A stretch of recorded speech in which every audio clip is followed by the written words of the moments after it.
Welcome to another edition of the Local Government Today program. My name is Paul Dingerman. We are honored to have you along. This program tries to take a look at things that are happening in St. Clair County in the government, locally, and even city-wise. Last week we had Cheryl Verkaman on from the mayor of Marine City. Today we're honored to have Sheri Faust, the president of the Friends of the St. Clair River, and boy, oh boy, do we need friends for the St. Clair River. Thank you. Right? Well, I'm happy to be here. Nice to see you again. Yes. And Erik, pronounce your last name again? Isaacson. Nice to meet you. Welcome Nice to meet you welcome too. to the program. Sheri, you are with the county, and you are a volunteer and a president for St. Clair, Friends of the St. Clair River. Lots of stuff going on. We've had you in numbers of months ago. Where are we at? What's happening? Well, we're here to talk today about exciting projects with the Bridge to Bay Trail. And as you know, Paul, but for those listening that don't know, the Bridge to Bay Trail is St. Clair County's 54-mile non-motorized trail route. And the Bridge to Bay Trail has been around for over a decade now. Oh, yeah. But it's not complete and it's not connected. So the vision is that it'll be 54 miles. It's not there yet, but there is a tremendous push right now and hundreds of stakeholders working together to make this vision a reality, to connect all of the gaps of the Bridge to Bay Trail. And there's some exciting projects going on right now. We are both members of the Regional Trail Board, helping to lead this effort. To ultimately what we will do is build 18 new miles of trail for the Bridge to Bay Trail. The Bridge to Bay Trail goes through 13 communities, all the way from Lakeport State Park down through Algonac State Park. And really this project would not be possible without support and leadership from the Community Foundation of St. Clair County and the Ralph C. Wilson Jr. Foundation. Tremendous assets for the community, for the world, really, those two. Yeah, they're contributing or committing $4.5 million. $4.5 million Wow. of this Bridge to Bay Trail project, which is a multi-million-dollar, multi-year project. Ultimately, these 18 new miles of trail will cost about $12 million. So we have a commitment from the Wilson Foundation for a third of that.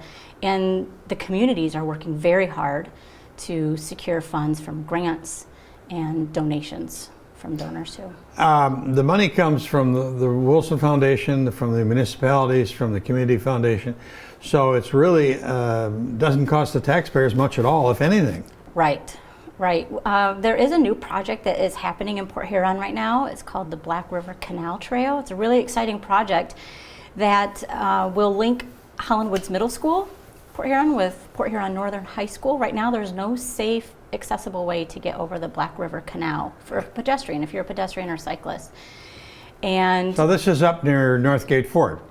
exactly. Okay. Exactly. That canal. That canal that goes from, you The go Black across a little River, bridge yep. and then it goes all the way out to Lake Huron. Lake Huron, right. So the bridge is for cars, but it's not safe if you're a runner or jogger or cyclist. And that project alone is $650,000 to build this beautiful structure that would be a pedestrian bridge over the canal. And of the $650,000 raised through the Community Foundation, through the City of Port Huron, through the Wilson Foundation, we are $25,000 short. So Wow, we are rallying that's the community. really close. We're very close. We are rallying the community that wants to leave their legacy for trails and parks and recreation in St. Clair County, to put this pedestrian bridge over the canal. And that's just one example of one project that's being built right now, because if you wanted to go from Lakeport State Park to Algonac State Park, you can't right now. There's just too many holes in the trail, too many gaps. So the Black River Canal Bridge is just an example of one piece of the puzzle where we're helping people get on the Bridge to Bay Trail safely and link communities together. You have been very involved in processes in both St. Clair and Marine City of recent days. I watched you on a city council meeting that ran for numbers of hours, and also here in St. Clair they're talking about along Clinton Avenue making that Bridge to Bay trail from outside of the city to the downtown area. So it's an economic development kind of a thing too, to have the trail come through your community. It really is. So the Bridge to Bay Trail has been around for over 2 decades, really. But often the trail skirts around downtowns and actually doesn't bring people into the downtown. And our downtowns, our coastal communities that are along the St. Clair River shoreline and downtown, are vibrant, thriving centers right now. And we want to get tourists into the downtown to shop and eat and go to the entertainment options. We want tourists to come in and do that. And a great tool to do that is to have a trail, a non-motorized trail. So for example, in St. Clair and Marine City, the current Bridge to Bay Trail goes around downtown, but now new trail will be built that actually takes the trail right through downtown. In both areas. In both St. Clair and Marine City. And this really is an effort of each of those communities being advocates for trails and promoting trails. So we're really appreciative of City of St. Clair and Marine City, their city council and their commission that are helping support these projects to get these trails built. Well, Erik, you're a member of the Trails Committee? Correct, regional board. Regional board. Um, So what is your effort? What do you do? You bet.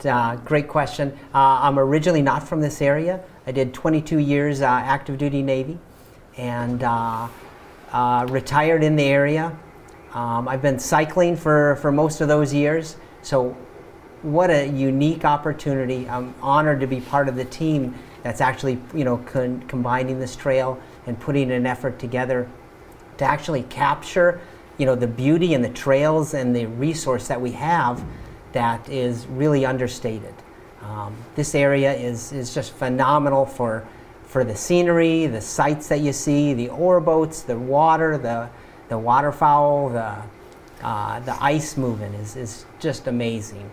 I've cycled from coast to coast, Florida to DC to Seattle to Utah. So it's just really neat to try and bring people here to see what kind of cycling we have here.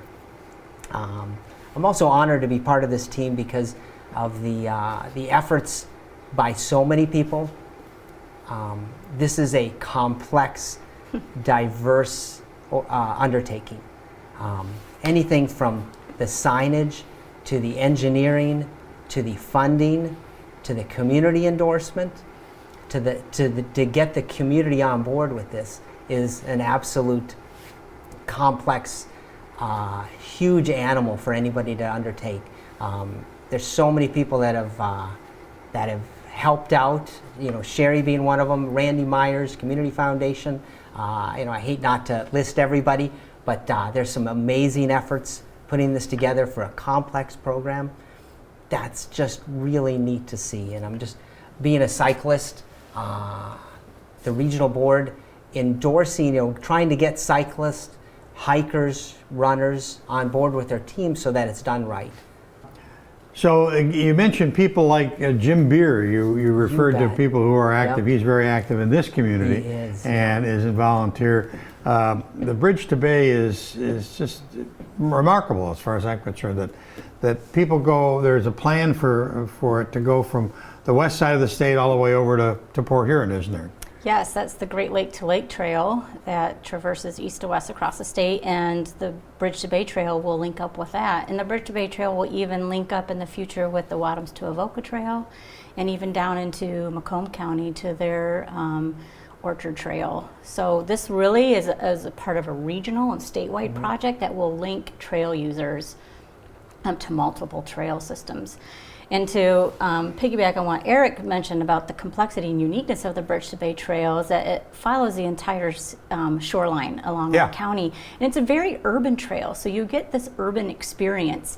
It's not wooded, it's not remote, it's not rural, so you get this urban experience, and you're not more than 5 or 10 minutes from the next community, the next downtown, the next place to eat, or the ice cream to get, or a beach to go to. And that's why I love the Bridge to Bay Trail. I have young daughters, and we ride the trail because we go to the beach, or we're grabbing ice cream, or we're grabbing dinner. And I know, Erik, you're an avid cyclist too, and you use the trail for different purposes. You bet. I'll go year-round, which is some people think is quite crazy, but the regional board and the different efforts that we're doing, we always keep safety in mind.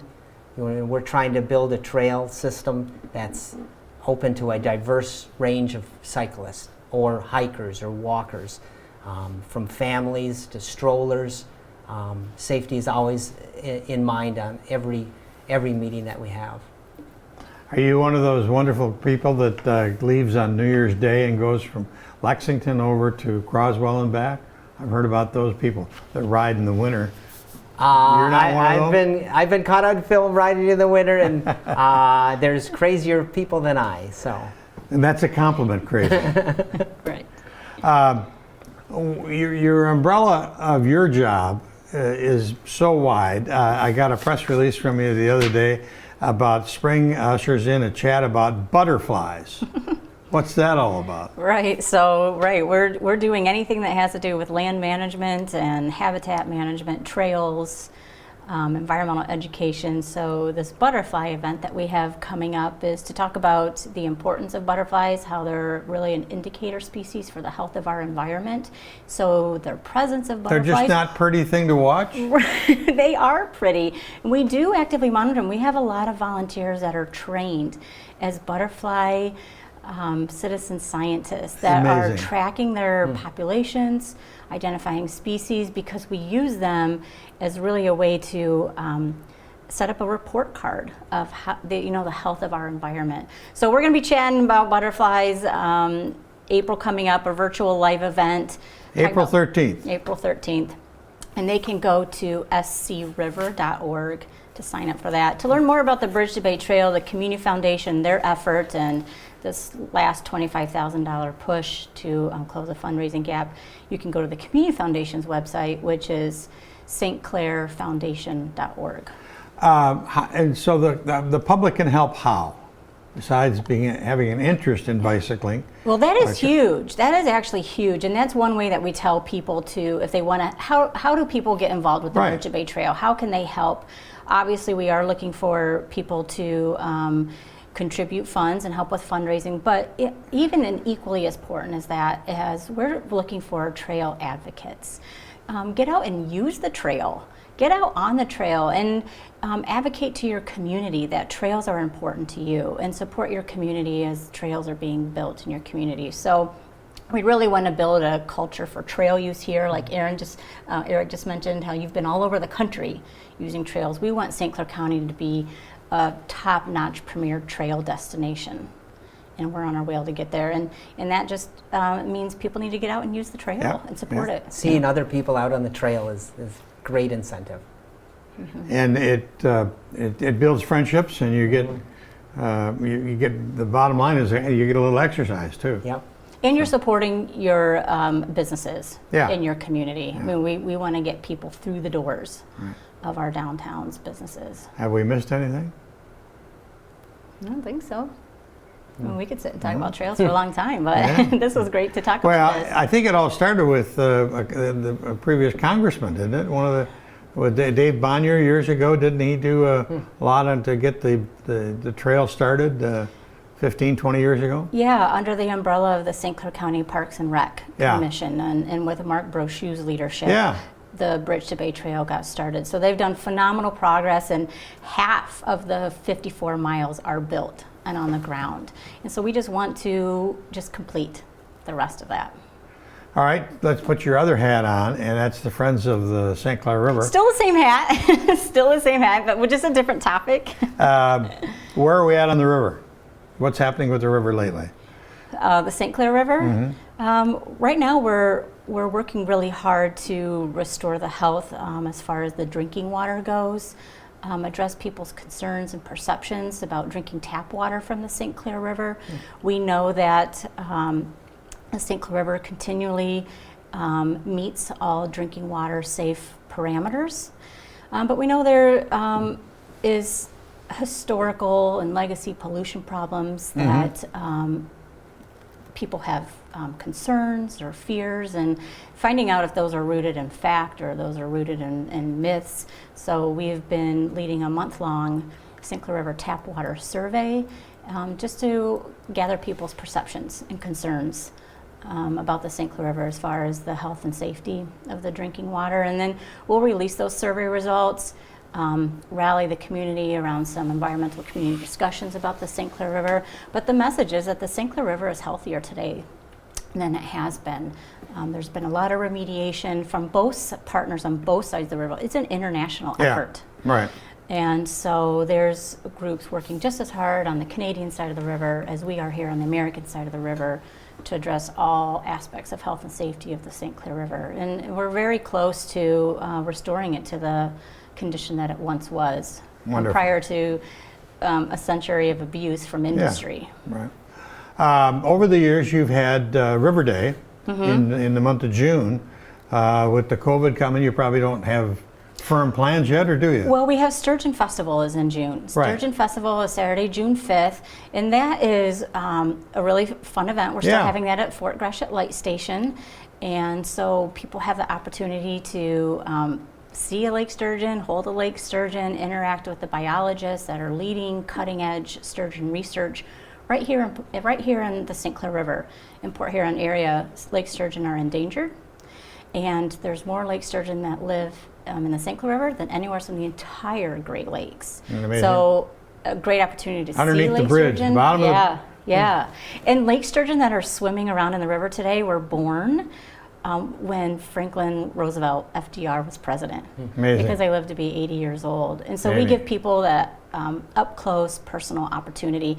And lake sturgeon are a symbol of the Great Lakes recovery. So when we talk about the St. Clair River is getting healthier and the lake sturgeon are thriving here, that's no coincidence. That's happening because the river is healthier today, and we know that because of the 10,000 lake sturgeon that live here.